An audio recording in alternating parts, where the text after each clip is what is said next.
For more on the domestic political fallout here, let's turn to our political analyst, Richard Wolff. Richard, good evening.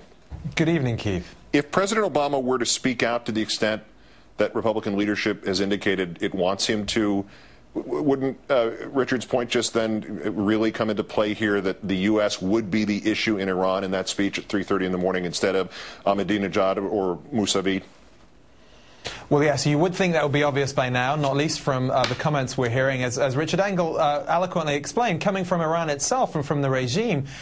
But even if you just ignore recent events, I mean, you'd have to ignore 3 or 4 decades of American engagement and disengagement with Iran. And now I've heard Republican officials saying recently, you know, the revolution was a long time ago. There are lots of young Iranians who know nothing about that period, so it's no longer really relevant. That's a bit like saying, you know, the British rule in America is no longer relevant, or the Civil War is no longer relevant. This is the organizing principle for Iranian politics over the last several decades. You cannot ignore that. So intervening in an aggressive way may feel good, but can be entirely counterproductive.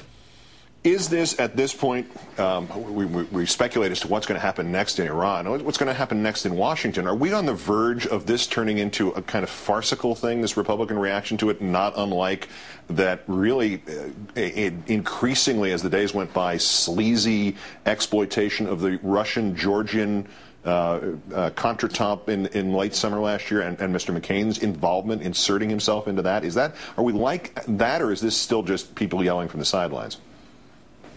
Oh, no, this has already moved on. I think it's not an unreasonable comparison, except that the stakes are that much higher. And look, just to roll back the tape a little bit, Iran after 9/11 was actually pretty cooperative with the Bush administration.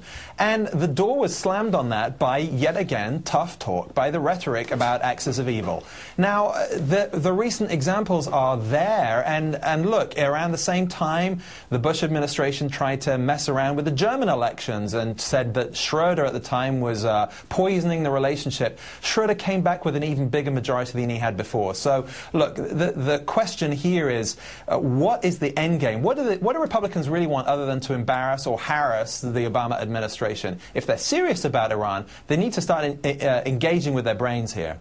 Are we then flashing back to that Vietnam idea? We have to free this village by destroying it. One way or the other, the Republican argument always comes back to, well, we got to invade or bomb or do something militarily. Well, look, I don't know what targets they think they're going to find. You know, if there were targets out there, people would have identified them already. And again, look, Iraq has made it pretty clear you can't change people's minds with bombs or guns in that way. And Iran, as these demonstrations have shown, is a nation in flux. There is pro-American sentiment, along with obviously rabid anti-Americanism. And, you know, to allow that to flourish requires, again, something more than just tough talk or bombs. I guess we'll see what happens when the Supreme Leader speaks tomorrow, and whether or not we are invoked in some negative way. Maybe that will shut this down. And then again, maybe it won't. Maybe it won't. Richard Wolff of MSNBC, author of Renegade. As always, Richard, great thanks. Thank you, Keith. Former President Bush last night tiptoed toward criticizing President Obama, but went even further in blasting the policies of former President Bush. Our fourth story tonight, forging an honorable Bush legacy by standing against everything he once stood for. Speaking at Erie, Pennsylvania for an undisclosed amount. What a great place to start this tour. Mr. Bush answered questions submitted beforehand. Sponsor, the Manufacturers and Business Association, applauding loudly. No one apparently submitted a question asking why Mr. Bush had devastated manufacturing and business.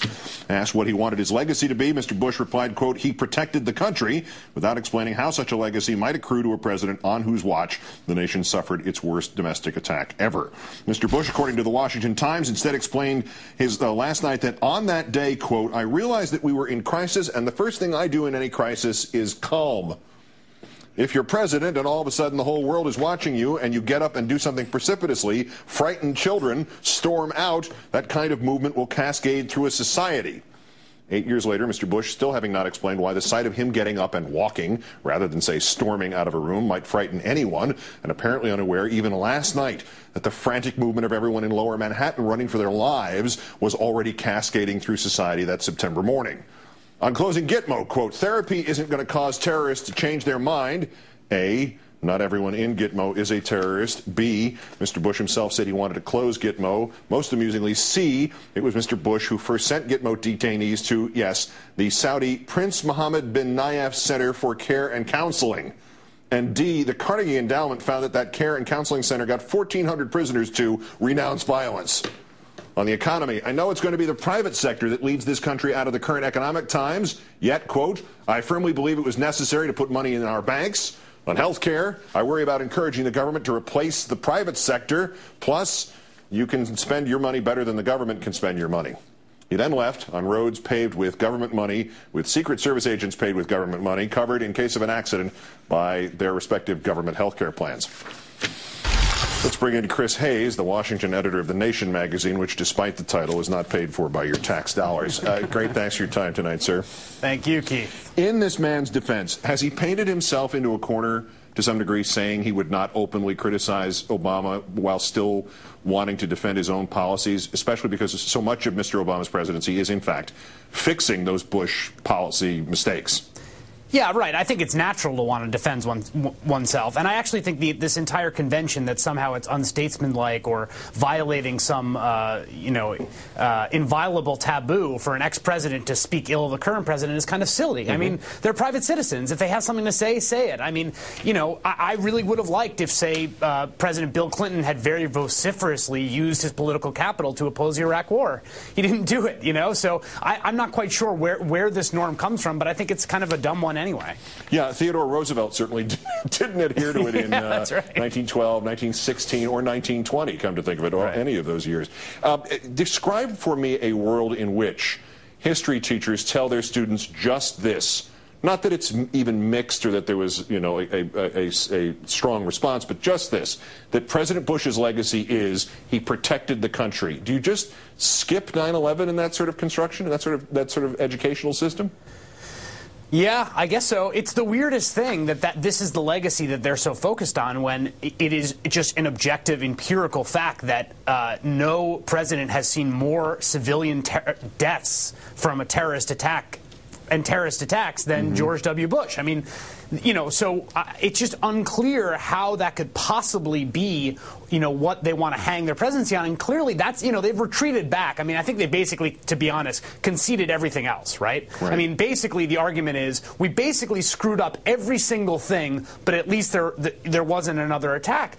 But there was the first one, and there was also, almost $2 trillion lit on fire in Iraq in the bailout, and also 4,500 Americans dead in Iraq, not to count the hundreds of thousands of Iraqis and tens of thousands of Afghanis. That's quite a toll to be hanging your legacy on. One assumes they thought they were going to get some sort of positive thing to append to the end of that sentence. Right. I mean, we mentioned the other Roosevelt. Franklin Roosevelt, if he'd left office on December 8th, 1941, would have been remembered as the president who did a nice job on the economy after the Depression. Right. But guess what? Pearl Harbor. But then he did stay and fought nearly the entirety of the Second World War. And people don't look back on Pearl Harbor as having defined it because there was something compensatory historically after. Thank goodness that we have term limits, so we're not in that situation again. And still he receives and deserves criticism about Pearl Harbor. This other point. What does it say that Americans went from favoring the Bush economic philosophy, such as it was, to this new NBC poll from yesterday that shows that Americans favor a public option as a health care choice, and 2/3 nearly are okay with taxing the rich to get the public option?